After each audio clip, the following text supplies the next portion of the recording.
Добрая традиция собирать на праздник жителей и гостей столицы. Вот уже третий год Сухум отмечает день своего рождения. Праздничная программа началась на набережной у памятника неизвестному солдату. Ростовые куклы из любимых мультфильмов, игр, танцы, песни, викторины с вопросами по истории города, запуск воздушных шаров. И все это для самых юных жителей города.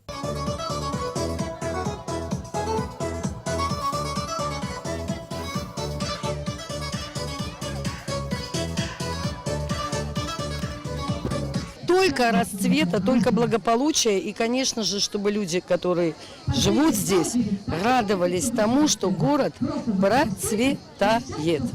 Да здравствует Сухум!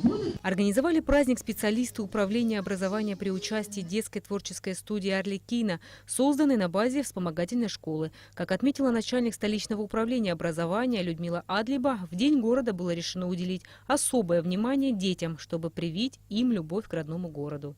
Пусть наш город древнейший, но вечно молодой, цветет, пополняется интеллектуальной молодежью. Мы ждем, что новые силы будут делать все, чтобы наш город еще более был красивее. В мероприятии был задействован хореографический ансамбль «Ахучра Дуней». Ребята показали детям концерт с танцевальными номерами, конкурсами и карнавалом ростовых кукол.